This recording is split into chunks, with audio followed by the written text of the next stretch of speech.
prefer digital methods, please email our office administrator, Beverly, to sign up for our email newsletter to get connected to our congregation. You may also follow us on Instagram and Facebook at Bucksmont UU. Each week in our service, we offer time for people to share a joy or sorrow from their lives by texting a phone number. That number is shared on screen for everyone now and will be available again later in the service. If you would like to see the order of service, details about upcoming events and services, other ways to gather with the community, you can find that at our homepage of our website, www.bucksmontuu.org. There's a lot happening at Bucksmont, and we'd like to highlight these announcements in particular. Bucksmont has donated $930.06 to our November split plate recipient, First Parish Malden UU. Thank you to everyone who made this generosity possible in support of transgender people across the country. Do you have experience with maintaining the back end of a website and WordPress? We need this technical help occasionally, including now. Please contact Howard Barkin if you need any help or to find out what is needed. Whether you are a guest, friend, or member, we are glad that you are a part of our worship service today.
We are drawn together during this holiday time by the traditions of this season, by the stories that live on from generation to generation, in the songs that are born in the hearts and minds of people through the centuries.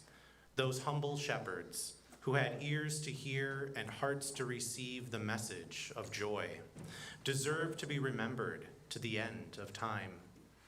The wise men, faithfully seeking the way of a star, deserve to go in search again each year, as long as years shall be, for they are the story of our quest for ourselves.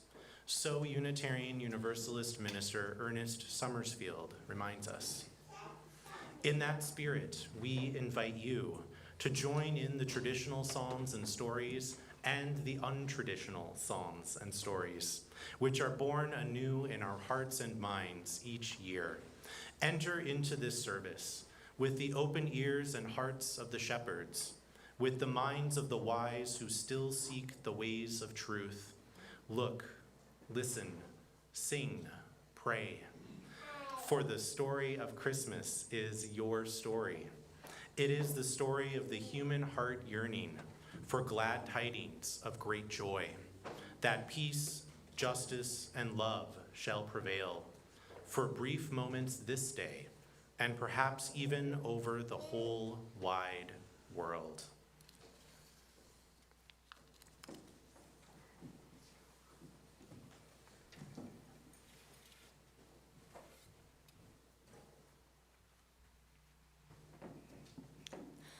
This morning, as we do each time we gather, we kindle our Unitarian Universalist chalice.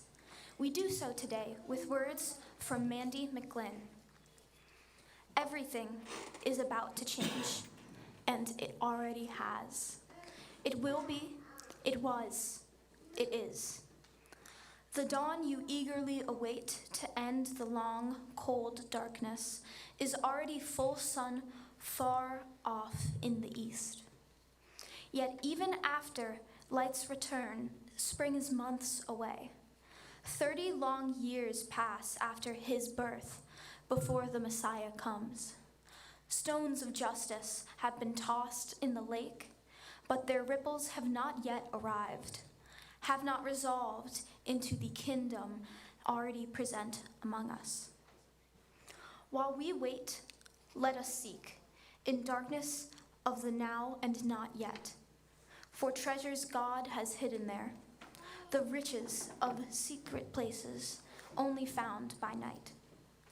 This is what is promised us. The wheel of life turns ever on, and darkness is a path to joy. Please light your chalice at home. Our common chalice is now lit.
This morning makes the fourth Sunday in the season of Advent in the Christian tradition.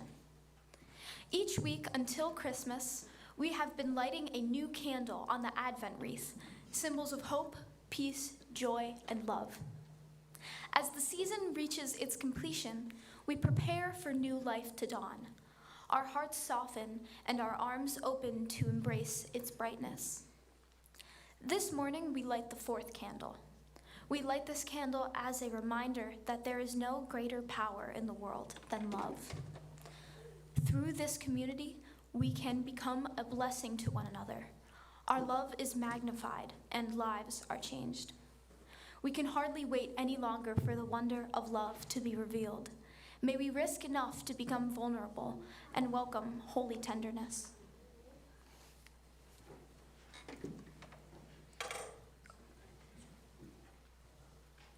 Good morning. My name is Matt Plummer. I use he, him pronouns.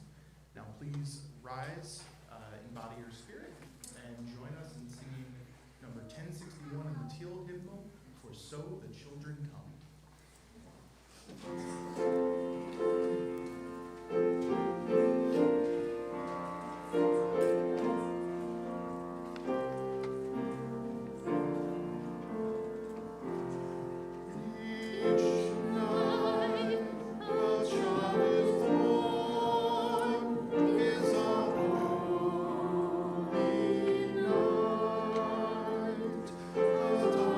Singing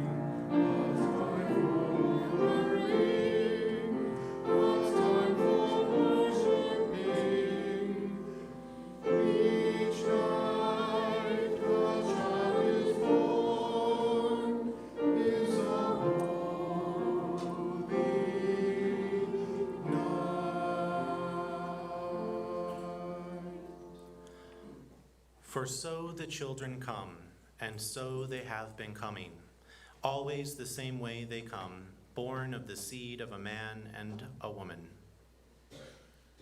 Each night a child is born, is a holy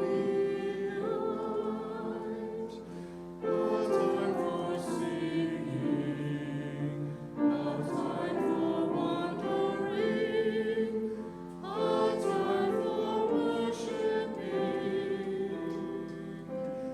Each night a child is born, is a holy night.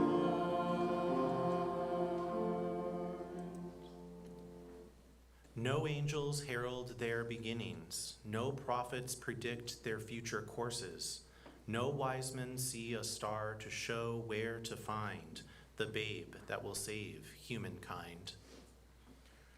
Each night a child is born, is a holy night, a time for singing, a time for wandering, a time for worshiping. Each night a child is born, is a holy night.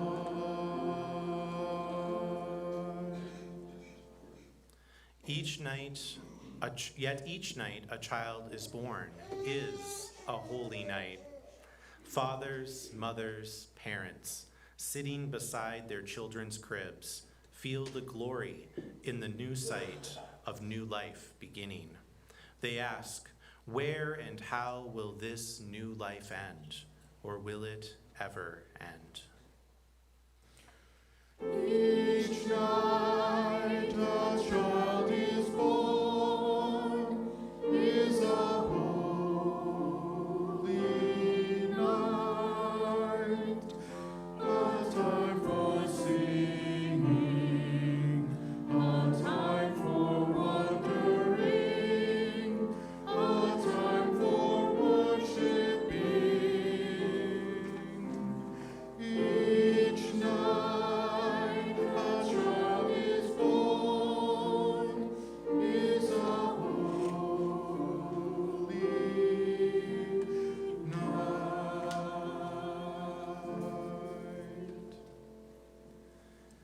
Each night a child is born is a holy night, a time of singing, a time for wandering, a time for worshiping.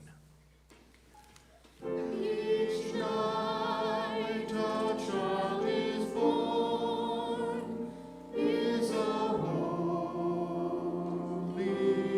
night, a time for singing, a time for wandering, a time for worshiping. Each night a child is born, is a holy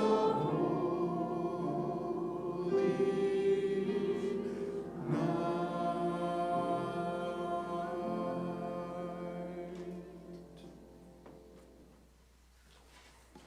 You may be seated.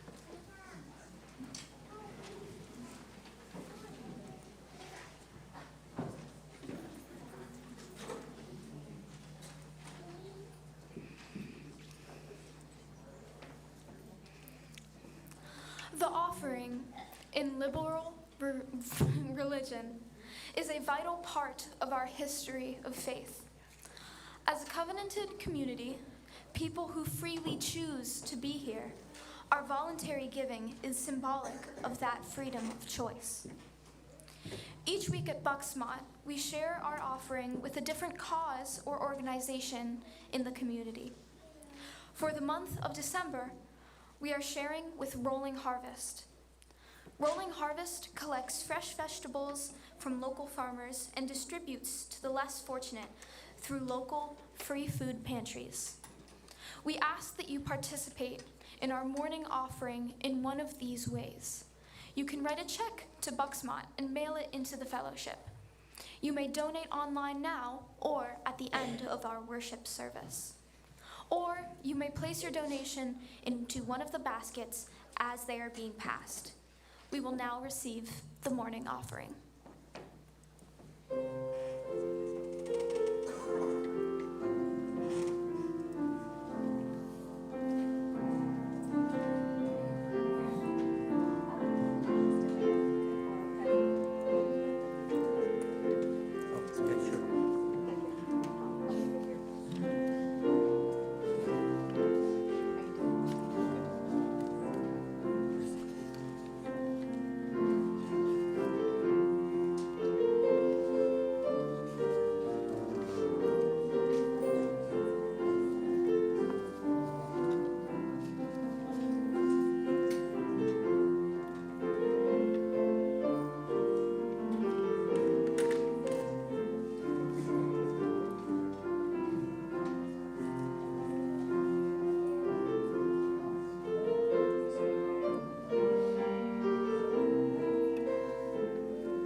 Our community continues to grow and thrive due to generous donations of both time and money. For the many ways that you contribute and how it sustains this fellowship, we are truly grateful.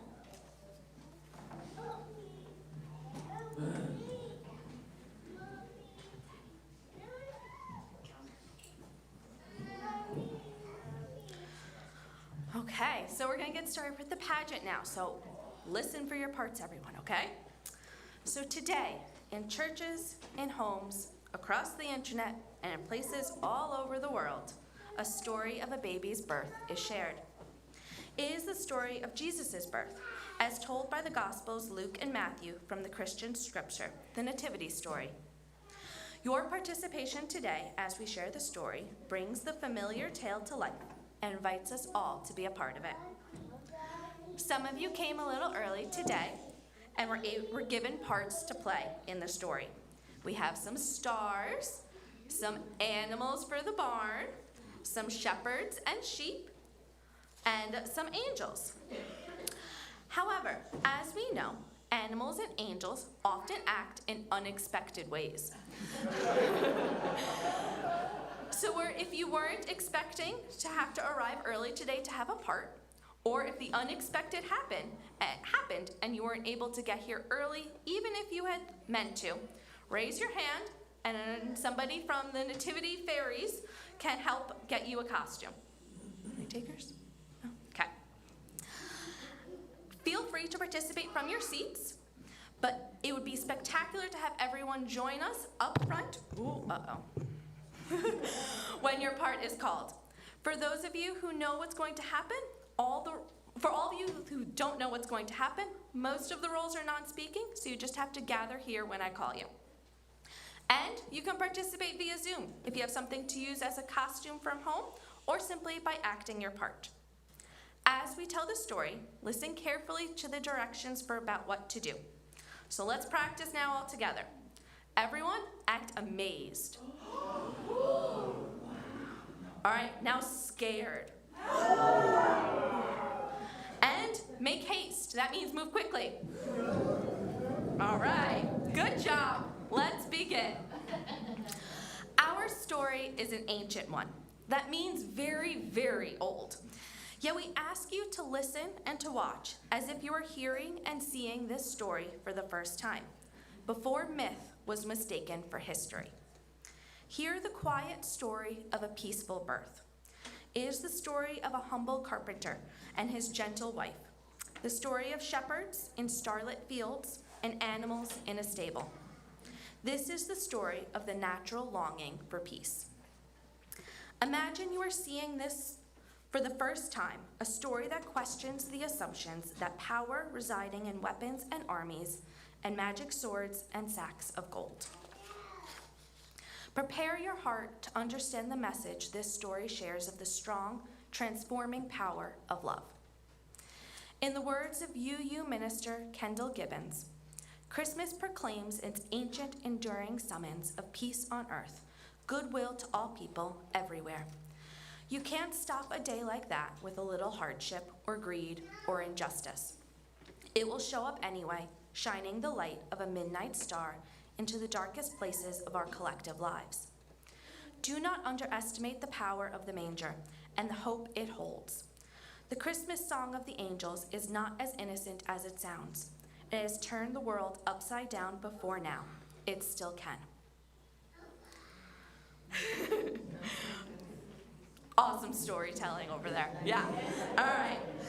So once upon a time, far away, the fierce, strong armies of Rome conquered the world.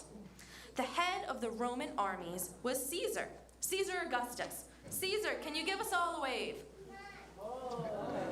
Behind most of you. He just... yeah.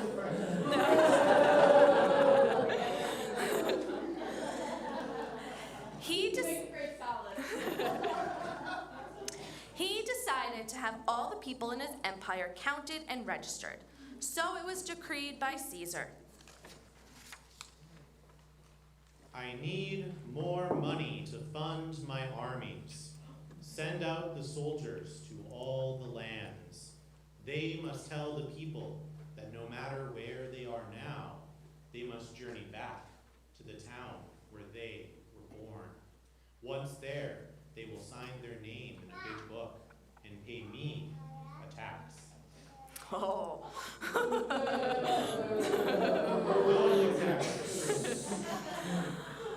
For some, that meant a very long journey. Joseph, a carpenter, and his soon-to-be wife, Mary, journeyed for 4 whole days from the town of Nazareth, where they lived, all the way to Bethlehem, where Joseph's family had lived when he was born. That is like walking from here to Cape May or to Hershey Park. So this is a long journey. Remember, they're walking, not driving. They knew their travels would be slow and difficult because Mary was expecting a baby very soon. It would be very uncomfortable to walk or to ride their donkey. They started their journey traveling by days and sometimes through dark nights where they were only lit by bright stars. Any kid who wants to ring some bells, grab some stars and let's twinkle. So run on up, grab some stars. Yeah, come get some jingle bells. They were all distributed earlier.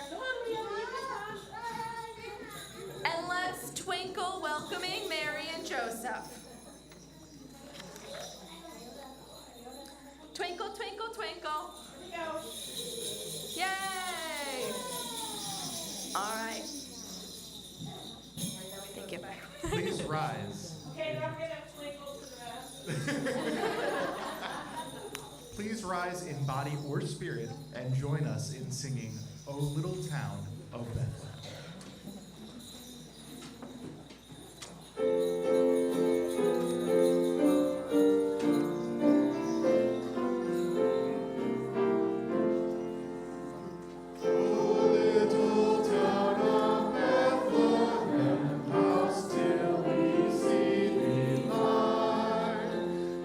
Above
You may sit down.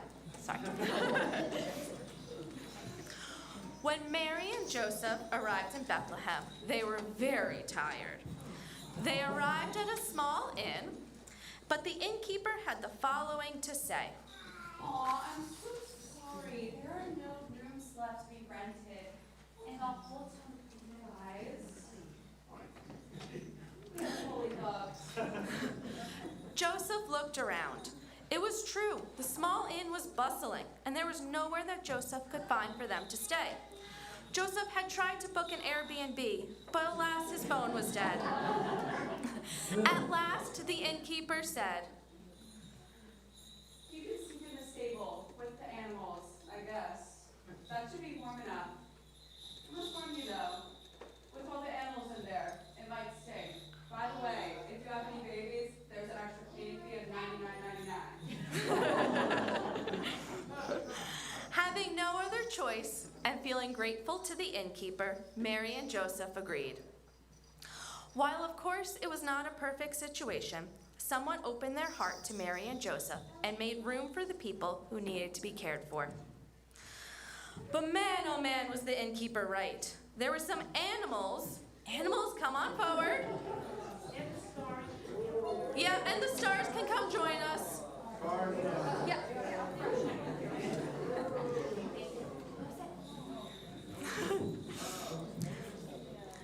All around the stable,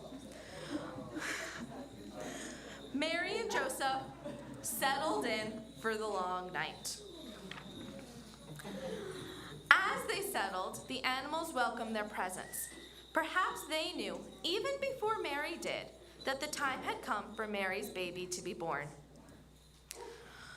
Mary gave birth peacefully, maybe this is a story after all, to her firstborn son, her firstborn son, in a simple stable surrounded by animals with love and support from her partner Joseph. She wrapped the baby in swaddling clothes, that's kind of like a blanket, and held him while she rested and gazed at her new baby in awe. The shepherds, sheep, and the angel should all get ready. So, at night, in the hills around Bethlehem, there were shepherds out in the fields keeping watch over their sheep. Suddenly, there was a bright light all around them, and lo, a magnificent angel of the Lord appeared to them. The shepherds were terrified. But the angel said to them, Fear not, for I bring you tidings of great joy for all people. On this day in Bethlehem there is born a child, which is Christ the Lord. And this shall be a sign to you. You will find the babe wrapped in swaddling clothes and lying in a manger. And the shepherd said, Let us go now to Bethlehem and see this thing which has come to pass. So the shepherd and the sheep went with haste. That means quickly. And they found Mary and Joseph with the babe in the manger, just as the angel of the Lord said it would be.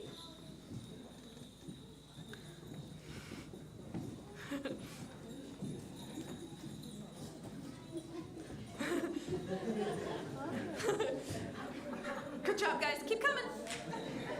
Keep coming. The sheep and the shepherds arrived at the manger. When the shepherds saw this, they told everyone what the angel had said about the newborn child. And everyone who heard the story was amazed at what the shepherds had been told by the angel of the Lord. Mary especially treasured the shepherds' words as she pondered them in her heart. The shepherds and sheep gathered around the manger, praising God for all the wonders that they had heard and seen. Now, around this same time, 3 wise people from a country to the east noticed a new star in the sky. New star. One they had not seen before. They knew the prophecy about a star and the child being born. So they followed the star and led them to the country of Jerusalem. They took a wrong turn. Yes, they took a wrong turn, but they are on their way. The wise people. There should be 2 others.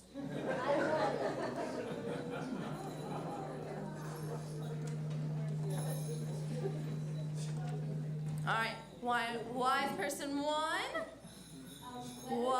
Oh, 1 second. 1 second, wise person 1. Let's wait for your friends to gather with you. We have wise person 2. And Process, were you in there? yes. And here we come with wise person 3. The wise, yes. Oh, okay. Wise person 2 and 3. Got it. The wise ones traveled to Jerusalem, and they asked the king there. Where is the child that has been born, King of the Jews? We have come bring gifts. The king told them to go to Bethlehem, so they followed the star further and finally came to rest in the stable, over the stable where Mary and Joseph's new baby Jesus was peacefully laying. Full of joy, the wise people entered the stable and saw baby Jesus with his mother, and they knelt down before him.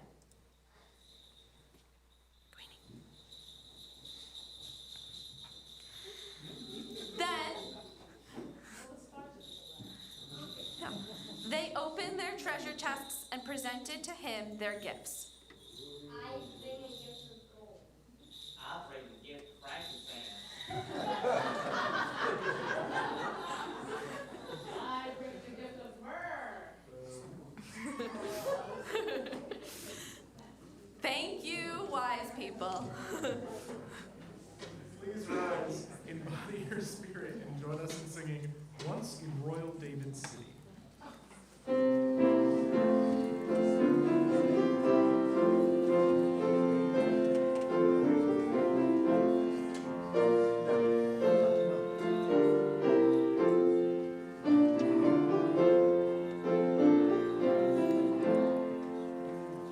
Once in royal David city, stood a rolling cattle shed, where a mother laid her baby in a manger for his bed.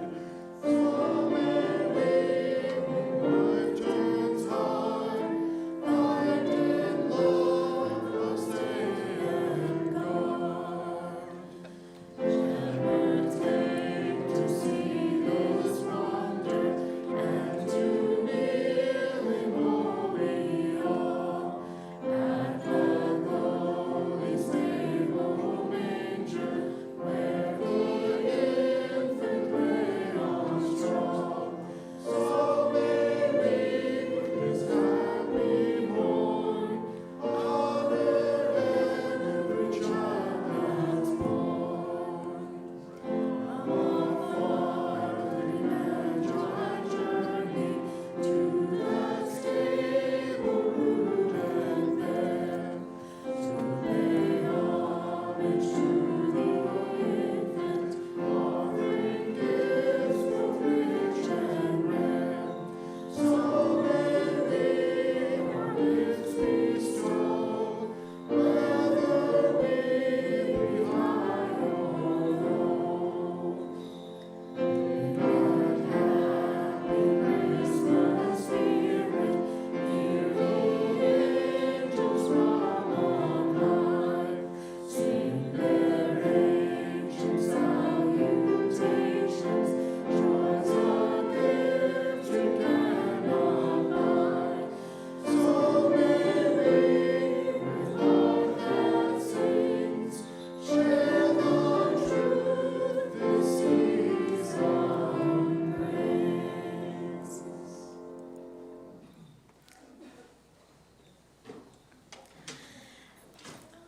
And this is the end of the story of Jesus' birth. But it's not the end of the story of how that birth and his life and death changed our entire world. All is calm here, although it may not be silent. Each night a child is born is a holy night because it is the beginning of a new story, a new life that may change the entire world in ways we cannot even imagine. There is love, mystery, and wonder in what we see and hear and feel today as we tell the story of this baby's peaceful birth.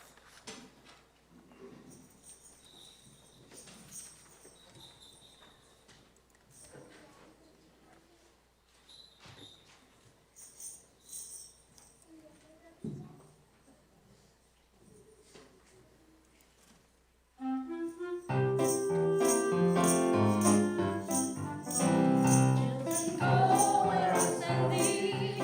How shall I send thee? How shall I send thee? Where I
Thank you. This morning's reading is Hoping for Good News by Barbara Merritt. Whenever there is snow in the forecast, I become a weather news addict. With luck and intuition, and some physical agility with the remote control, it is possible to see the meteorological predictions on the 6 o'clock news of all 3 major networks. I'm fascinated to hear who promises the most total snowfall and who is forecasting most conservatively. My husband refers to all snow predictions as the big lie. We've had our expectations raised so many times with promises of 6 to 12 inches, only to have it all turn to rain or, especially galling, go south of us, that he no longer wishes to trust these experts. But I continue to appreciate and get quite caught up in all the prognostication. But circumstances beyond my control this Sunday evening caused my routine to go awry. Just as the time when all the TV weather people were making their estimates and telling us what to expect, we were in Boston. How was I to find out what they had predicted? As I was going to bed, I suggested to my husband that he could tape the 11 p.m. news so that I could watch it in the morning. He pointed out that in the morning, all I would need to do was open my eyes and look out the window. The logic of this approach was hard to argue with. It forced me to confront my own love of prophecy. Prophets are people who tell us what is going to happen in the future. In the biblical tradition, there were the ones in the tribe with enough courage to confront the kings. They were also the moral conscience of society. They reminded their listeners that more was going on that met the eye. They spoke of the long-term consequences of today's actions and the folly of quick profits and careless decisions. They made courageous speeches and upset the status quo. As a colleague recently reminded me, they rarely died of natural causes. The prophets from long ago are appealing to modern students of history. We know how the story turned out. The empires that looked so invincible at the time would not last.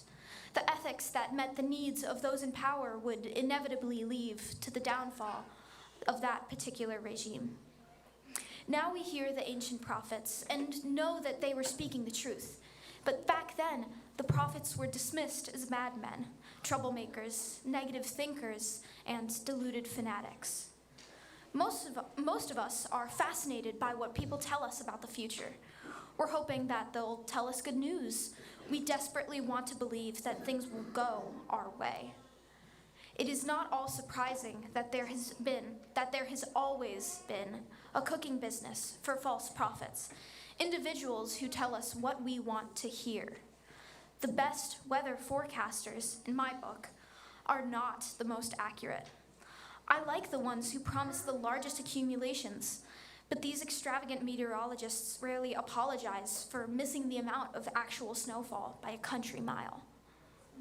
It will be a good day when religious people say, with greater frequency, I don't know. Like the weather forecasters, we can't be sure.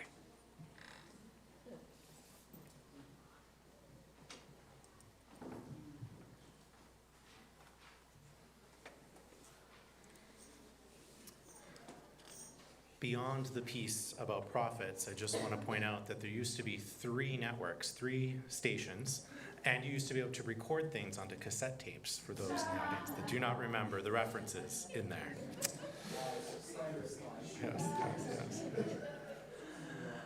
Yes. As part of our caring outreach to one another, we set aside a few moments to note both the sorrows and the joys in our lives. In these moments of peace and reflection, we turn our attention to one another. We hold each and all in our compassionate thoughts and the prayers of our hearts. We do. This morning, we are lighting candles to mark the important moments in our lives. Each candle adds to the collective light of this community, a place that also holds the memories of those who have gone before and anticipates those who have yet to arrive. To share the joy or sorrow you would like held by our caring community, text the number that is now on screen. Please include your name along with your sharing. It is the same number no matter how you join us today, and you can add it to your contacts for future weeks. I will read them aloud, and Charlotte will light a candle on your behalf. What is shared today will go out in our weekly caring notes for those who cannot be with us this morning. Please remember to include your first and last name with what you share.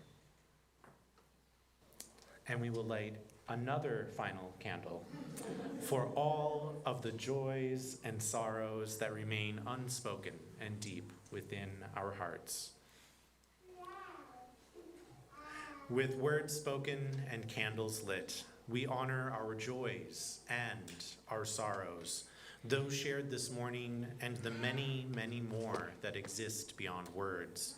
Through our time together, our relationships are deepened and our community made whole.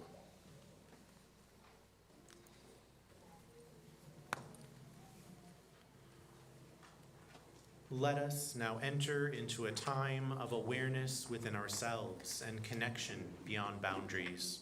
Connection to one another, to that interdependent web of life, of which we are each but one small thread. As we breathe in, we are connected.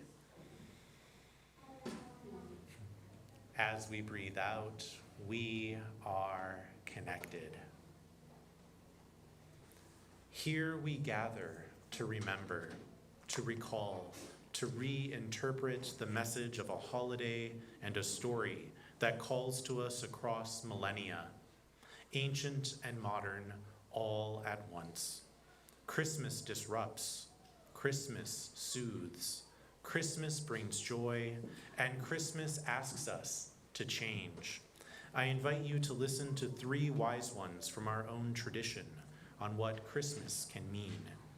From Mary Wellemeyer. Like those shepherds who were on the hillsides with their flocks, like those wise ones in their observatories and with their telescopes and astronomical charts, we find our daily work interrupted by these holidays. Like them, we can't keep on working. We have to listen to singing angels. We have to deal with the call of that special star. The little town of Bethlehem is thronged with people who have come to be taxed, crowding streets and shops, and we have to find our way to an unknown place where a wonderful new beginning awaits. What precious new beginning are you seeking this Christmas? For what do you push through crowds? What have the angels told you? What is the call of the star? New beginnings disrupt. New beginnings soothe. New beginnings bring joy. And new beginnings ask us to change. From Anna Tulo. Not so peaceful, the streets of Bethlehem today. Quiet, perhaps, but the quiet of fear. The stillness of holding one's breath is not peace. A time of tension, of occupation, of many living as enemies in the land of their birth. Travel is dangerous, to be so exposed, without a waiting welcome, without sanctuary. Still the hopes and fears of all the years are found in thee tonight, in whispered words and fretful embraces, in tears cried, candles lit, food shared, love given, despite and because of looming violence and war. Then, as now, a mother's labor cannot wait for a better day, an easier way, a kinder world. For this is the world in its most desperate need, unhoused and afraid. A mother's labor cannot wait, not when love is being born. Love disrupts, love soothes, love brings joy, and love asks us to change. From Kendall Gibbons, Christmas proclaims its ancient, enduring summons of peace on earth, goodwill to all people, everywhere.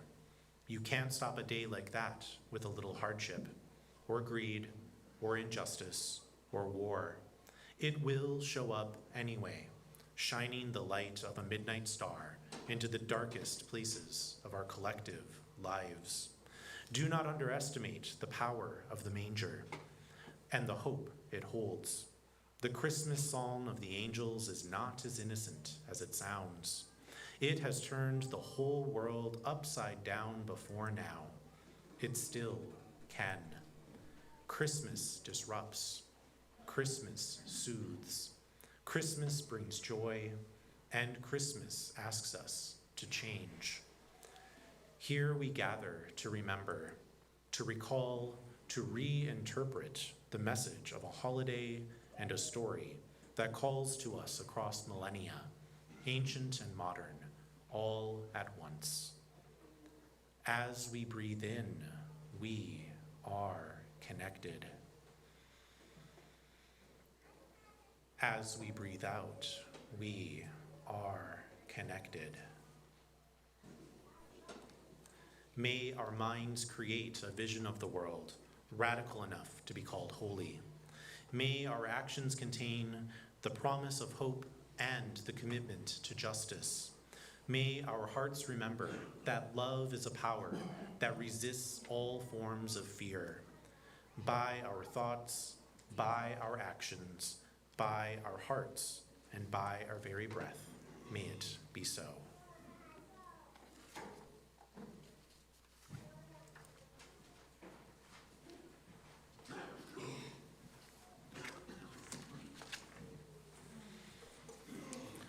Our chalice extinguishing words this morning are from Howard Thurman. When the song of the angels is stilled, when the star in the sky is gone, when the kings and princes are home, when the shepherds are back with their flocks, the work of Christmas begins. To find the lost, to heal the broken, to release the prisoner, to feed the hungry, to rebuild the nations, to bring peace among the people, to make music in the heart. Please rise in body or spirit. Join us in singing We Wish You a Merry Christmas. We wish you a Merry Christmas. We wish you a Merry Christmas. We wish you a Merry Christmas and a Happy New Year. Good tidings we bring to you and your kin. Good tidings of Christmas and a Happy New Year. Oh, bring us a figgy pudding. Oh, bring us a figgy pudding. Oh, bring us a figgy pudding and bring it right here. Good tidings we bring to you and your kin. Good tidings of Christmas and a Happy New Year. As our community departs from this service, may we remember all who came before. May we imagine all who will come after. May we honor all who are present with us here and now. And may we remember that we have 2 more services today, one at 5:30, one at 8:30, if you would like to join us. In our time together, we create this community, one of promise, one of commitment, one of rejoicing. In our time together, may each of us become a sanctuary for all we meet on the journey. May we go together now and return again.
sorry, I got you the bad side. All right. Thank you.